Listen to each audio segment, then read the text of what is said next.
ಎಲ್ಲರಿಗೂ ನಮಸ್ಕಾರ. ಈ ವಿಡಿಯೋದಲ್ಲಿ ಕಳ್ಳಿಗುಡ್ಡ ಶ್ರೀ ಬಸವೇಶ್ವರ ದೇವಸ್ಥಾನವನ್ನು ನೋಡ್ಕೊಂಡು ಬರೋಣ. ಇದು ಬಾಗಲಕೋಟೆ ಜಿಲ್ಲೆಯ ಹುನಗುಂದ ತಾಲೂಕಿನ ಕಳ್ಳಿಗುಡ್ಡ ಗ್ರಾಮದಲ್ಲಿರುವ ಶ್ರೀ ಬಸವೇಶ್ವರ ದೇವಸ್ಥಾನವನ್ನು ನೋಡ್ಕೊಂಡು ಬರೋಣ. ಹಾಗೆ ಈ ದೇವಸ್ಥಾನದ ಬಗ್ಗೆ ಸ್ಥಳೀಯರು ನೀಡಿರ್ತಕ್ಕಂಥ ಮಾಹಿತಿಯನ್ನು ಕೂಡ ಈ ವಿಡಿಯೋದಲ್ಲಿ ನೋಡೋಣ.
ನಮಸ್ಕಾರ ಸರ್. ನಮಸ್ಕಾರ.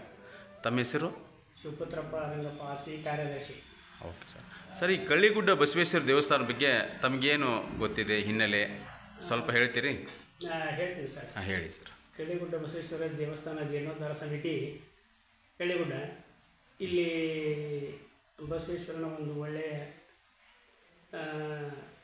ಮಹತ್ವ ಮತ್ತು ಅವನ ಒಂದು ಅಪೂರ್ವವಾದ ಇದು ಇದೆ.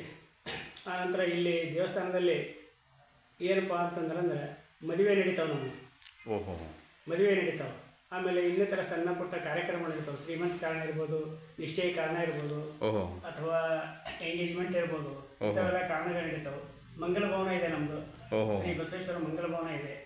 ಮಂಗಲ ಭವನ ಇದೆ ನಮ್ಮದು. ಆನಂತರ ಸರೌಂಡಿಂಗ್ 2 ಎಕರೆ ಇದು ಲ್ಯಾಂಡ್ ಒಳಗೆ ನಮ್ಮ ದೇವಸ್ಥಾನ ಐತಿ. ಇಲ್ಲಿ ನೀರಿನ ವ್ಯವಸ್ಥೆ ಇದೆ, ಒಳ್ಳೆಯ ಜಾಗ ಇದೆ, ಮತ್ತು ಗಿಡಗಂಟಿಗಳು ಅದಾವೆ. ನಾವು ನೆರಳಿನ ವ್ಯವಸ್ಥೆ ಇದೆ, ಒಳ್ಳೆಯ ಥರದ ಇಲ್ಲಿ ಎಲ್ಲ ಥರದ ಅನುಕೂಲತೆ ಇದೆ. ಈ ದೇವಸ್ಥಾನದ ಹಿನ್ನೆಲೆ ಸರ್, ಮತ್ತು ದೇವಸ್ಥಾನದ ಹಿನ್ನೆಲೆ ಹಿಂದೆ ಏನು ಹೇಗೆ ಬೆಳೆದು ಬಂತು?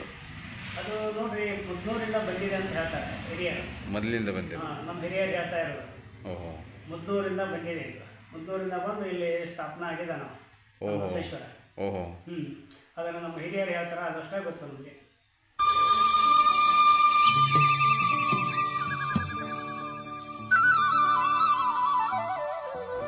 ಈ ವಿಡಿಯೋನ ಇಲ್ಲಿಗೆ ಮುಗಿಸ್ತಾ ಇದ್ದೇನೆ. ಮತ್ತೊಂದು ವಿಡಿಯೋದೊಂದಿಗೆ ಸಿಗೋಣ. ಅಲ್ಲಿವರೆಗೂ ಎಲ್ಲರಿಗೂ ನಮಸ್ಕಾರ.